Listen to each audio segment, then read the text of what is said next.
was looking forward to this, was trying to get through the day, reading my story, not crying. But what I wasn't anticipating was everybody else's story making me like tear up over there, like, oh man, no, I haven't gone yet. So,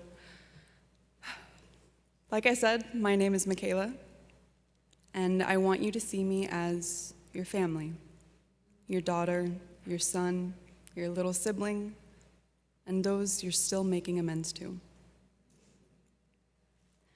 When I was a child, I memorized the Lord's Prayer, but not in Bible study or church, but in the smoke-filled rooms of Alcoholics Anonymous.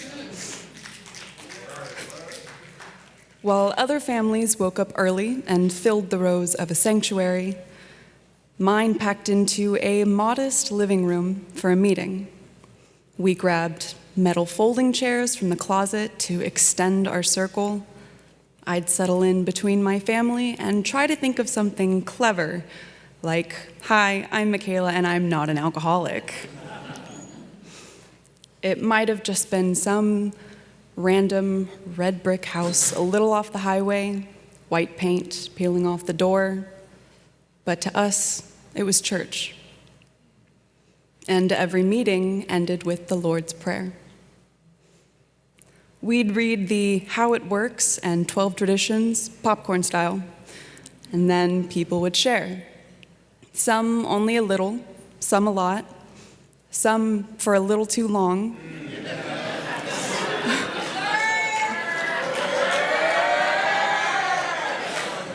A few with some heavy sarcasm, but all of them imparting years of growth, grief, and regret. Of course, there were always references to one of the many remarkably simple but wise AA sayings, let go and let God. Easy does it. It works if you work it, sucks if you don't. Although I didn't hear every group say that last part. But I did take them to heart. Those meetings immersed me in rich life experiences, chronicles shared by people 3-4 times my age, sometimes more. They had so much, maybe a little too much for just 11 years old. I was an anxious child, but in those rooms, I was safe. I belonged. And I know that sounds weird, but at school, I was always an overachiever, always the new girl, never knew where to sit at lunch. But in AA, I was one of the adults. They chuckled when I was a smartass. They made sure I got a plate at potlucks. They took their time to make me feel welcome. And I really grew to appreciate their attention and care. When someone is in recovery, as I'm sure you know, they have to focus on the program. There isn't much space for a child drowning in dread, burning themselves out trying to cope with attention issues and a slew of mood swings chalked up to hormones and difficulty adjusting. So maybe I took on adulthood a little too soon, but I took to it well.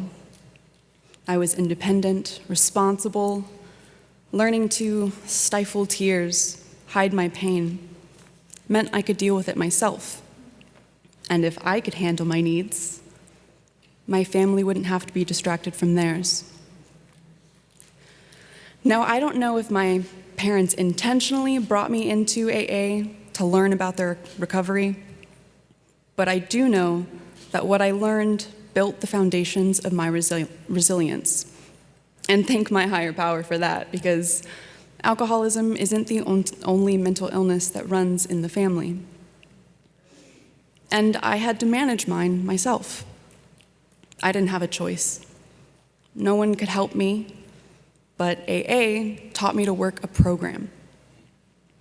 When my family took a break from AA or we moved again, I tried other groups.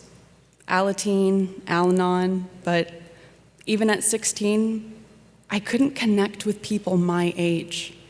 And no one in Al-Anon wanted to sponsor a 16-year-old whose parents they'd never met.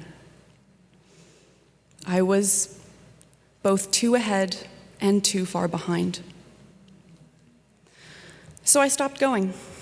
I tried my best to take care of myself. I ran myself ragged, trying to do the next right thing, trying to figure out what was wrong with me, why it seemed like everything was so much harder for me. Because if there was one thing that stuck in my 11-year-old brain, sitting in that chair playing with the laminated list of the 12 steps, it was to take inventory, to look within. And I did.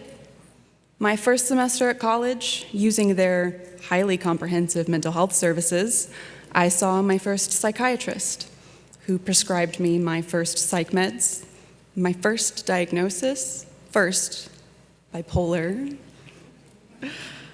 Steadfast in my treatment, I saw different mental health professionals, raised my voice when they didn't listen to me, that there was something else besides mania and an anxiety disorder. I bought my own health insurance. I was 19. But I got better. I did that. I crossed the stage in my cap gown and sneakers, forever the overachiever, honors and the highest distinction, public health and substance use treatment.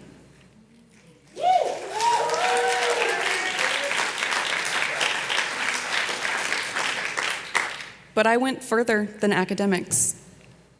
Even though it's hard for me to step out of it and into my feelings, even now, I did. I opened up about my journey, what I'd learned, bared my soul on podcasts and in videos.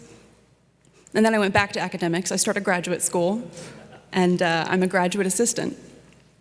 And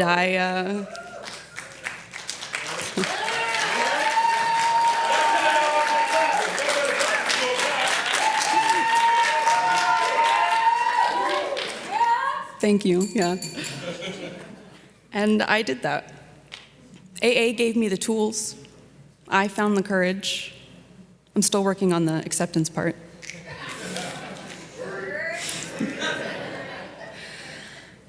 This is why I advocate for others. And I know that matters to you because you're here. You're like me, still feeling out of place, just barely allowing yourself to grieve your childhood. Or you're a parent, an older sibling, in recovery, worried about how that affects your children.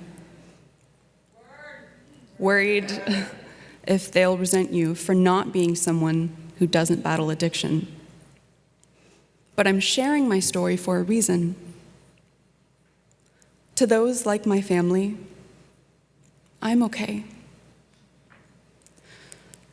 Growing up the way I did saved my life, shaped my life, and I mean that. And it still does. And I know that probably scares you, but I am grateful. And I forgive you. Getting into recovery is the best thing you could have done for yourself and your family. Just be sure they know that. Give them some time to process your amends, be receptive to their pain and experience, even if different from what you remember. You have to be willing to face it without crumbling in guilt. We can only heal if we're allowed to grieve. And to those like me, it wasn't fair.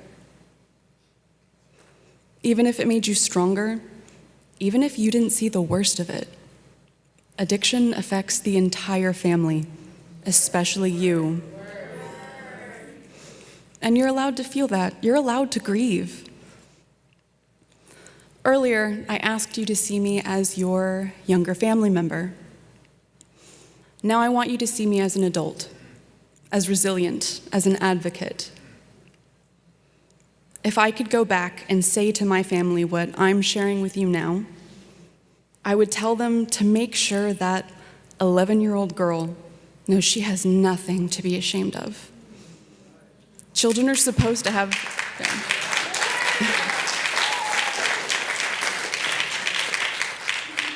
Children are supposed to have needs, and parents are supposed to meet them to the best of their ability. I'd tell them to find a place where she belongs, connect with other children from families in recovery, and to share about their recovery outside of meetings, especially when they think they're hiding a relapse, because children are much more perceptive than you give them credit for.